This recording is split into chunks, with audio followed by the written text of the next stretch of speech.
Dictation start होगी 4 second बाद। Start. Bharat के संविधान निर्माता, चिंतक और समाज सुधारक डॉक्टर भीमराव अंबेडकर ने अपना पूरा जीवन सामाजिक बुराइयों जैसे छुआछूत और जातिवाद के खिलाफ संघर्ष में लगा दिया।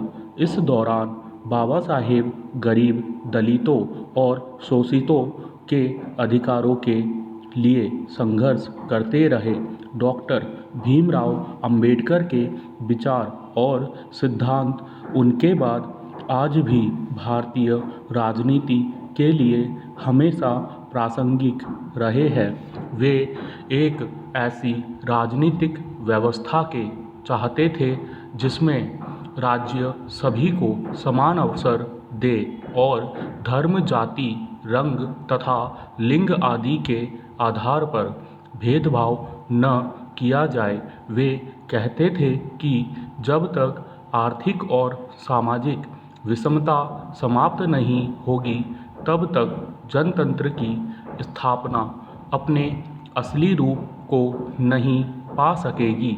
जब तक सामाजिक जनतंत्र स्थापित नहीं होता है तब तक सामाजिक चेतना का विकास संभव नहीं हो पाता है। पैरा। डॉक्टर अंबेडकर का मानना था कि समानता का अधिकार धर्म और जाति से ऊपर होना चाहिए। हम मनुष्यों द्वारा बनाई गई असमानता में एक वर्ग, रंग और जाति का व्यक्ति अपने आप को अन्य से श्रेष्ठ समझ कर संसाधनों पर अपना अधिकार जमाता है।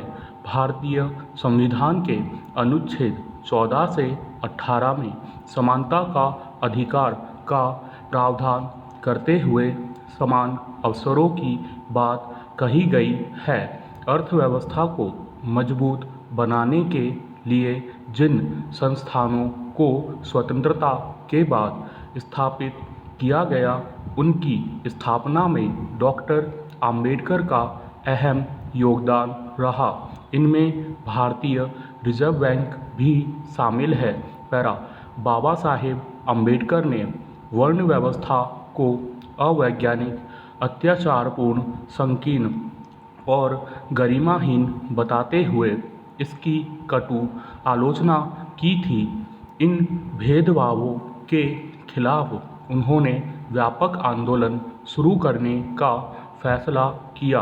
उन्होंने सार्वजनिक आंदोलनों के द्वारा पेयजल के सार्वजनिक संसाधन समाज के सभी लोगों के लिए मुहैया कराने का संघर्ष किया। उनका मानना था कि स्त्रियों के सम्मानपूर्वक और स्वतंत्र जीवन के लिए शिक्षा बहुत महत्वपूर्ण है।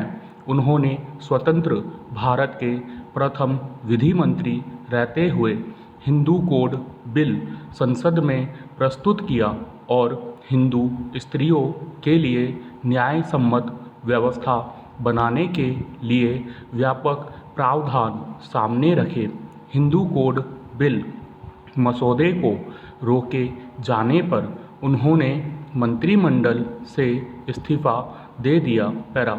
उनका विश्वास था कि शिक्षा ही व्यक्ति में यह समझ विकसित करती है कि वह अन्य से अलग नहीं है, उसके भी समान अधिकार है। उन्होंने एक ऐसे राज्य के निर्माण की बात रखी जहां समूचा समाज शिक्षित हो। वे मानते थे कि शिक्षा ही व्यक्ति को अंधविश्वास, झूठ और आडंबर से दूर करती है। शिक्षा का उद्देश्य लोगों में नैतिकता और जन कल्याण की भावना विकसित करने का होना चाहिए। उन्होंने सामाजिक चिंतन के माध्यम से दलितों और शोषित वर्गों के उत्थान के लिए काफ़ी योगदान दिया। वे उनके उत्थान के माध्यम से एक ऐसा आदर्श समाज स्थापित करना चाहते थे जिसमें समानता, स्वतंत्रता तथा भातृत्व के तत्व समाज के आधारभूत सिद्धांत हो, अगर उनके विचारों को अमल में लाए तो समाज की ज़्यादातर समस्याएं जैसे वर्ण, जाति, लिंग, आर्थिक, राजनीतिक और धार्मिक सभी पहलुओं पर पैनी नज़र रखी जा सकती है। पैरा भारत में लंबे समय से जाति, लिंग, धर्म, आर्थिक स्थिति के आधार पर भेदभाव किया जाता रहा है, जो पूरी तरह से अतार्किक और अमानवीय है। कोई भी किस जाति और धर्म में पैदा होगा, महिला या पुरुष होगा, वह खुद तय नहीं करता। संयोग से हुई किसी चीज़ पर न तो घमंड किया जा सकता है और न ही दूसरे को हीन समझा जा सकता है। आप किसी भी जाति या धर्म में पैदा हुए हो, पुरुष हो या महिला, आपकी आर्थिक स्थिति कैसी भी क्यों ना हो, सभी लोगों के वोट का मूल्य एक ही होगा। यही चीज़ वोट को बहुमूल्य बनाती है। दूसरी बात, अगर कोई प्रत्याशी आपके वोट को खरीद सकता है तो आपको बेच भी सकता है। मान लीजिए कि आपने अपने वोट को बेच दिया, तो क्या आप नैतिक रूप से 5 साल तक किए गए गलत कार्यों के खिलाफ बोलने की हिम्मत दिखाएंगे? ऐसा आप नहीं कर पाएंगे। अगर आपने वोट को नहीं बेचा है तो आप 5 साल तक अपने प्रतिनिधि से सवाल पूछ सकते हैं। इस योजना में इतना पैसा आया तो कहाँ खर्च हुआ, इसका हिसाब मांग सकते हैं। आरटीआई के तहत भी जानकारी ले सकते हैं। प्रधान तक को भी हटवा सकते हैं। यह आपके वोट की कीमत है। तीसरी बात कि आप ठीक ठाक शिक्षित, कर्मठ, समझदार व्यक्ति को वोट देंगे तो हो सकता है कि 5 साल तक आपके गांव में समरसता और भाईचारा बना रहे। विकास की योजनाएं आपके तक बिना कमीशन की पहुंच सके। वाजिब लोगों को योजनाओं का लाभ मिल सके। यह सिर्फ आपके वोट पर निर्भर करता है।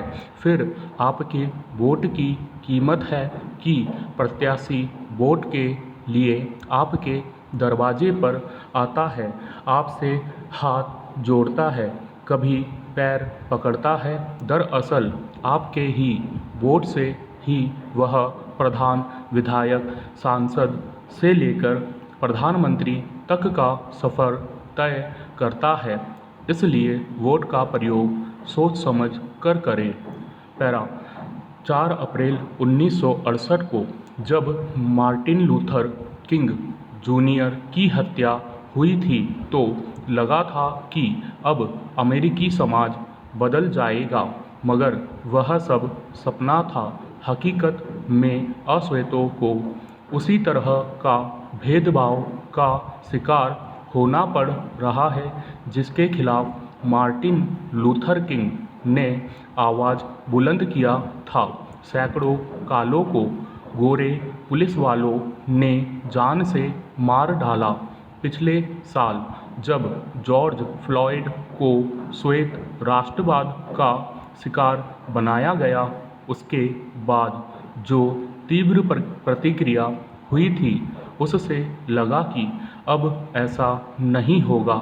लेकिन रविवार 11 अप्रैल को फिर उसी मिनिओपोलिस क्षेत्र में गाड़ी चलाते हुए 20 वर्षीय युवक डॉन्टिंग राइट को गोली मार दी गई।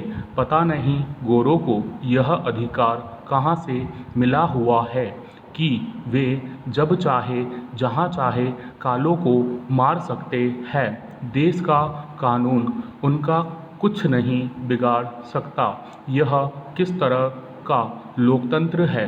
कोरोना काल और पूर्णबंदी के दौरान कुछ महाजनों द्वारा जीवन रक्षक दवाइयों और अनिवार्य आवश्यकता की वस्तुओं का मनमाना दाम वसूला जा रहा है, जबकि इस समय महाजनों को अपनी उपयोगिता और सार्थकता सिद्ध करना चाहिए। यह मान लिया जा सकता है कि वे घाटा न उठाए, लेकिन मुनाफा कम लेकर भी वस्तु बेचने की कसम ली जा सकती है। मुनाफाखोरी कालाबाजारी में जो व्यक्ति लिप्त है वह महाजन नहीं बल्कि निकृष्ट है। यह समय धन कमाने का नहीं बल्कि तन मन और धन से मानव सेवा करने का है। इसलिए जिसके पास जो है उसका मानव सेवा में उपयोग कर खुद को कृतार्थ करे। स्टॉप।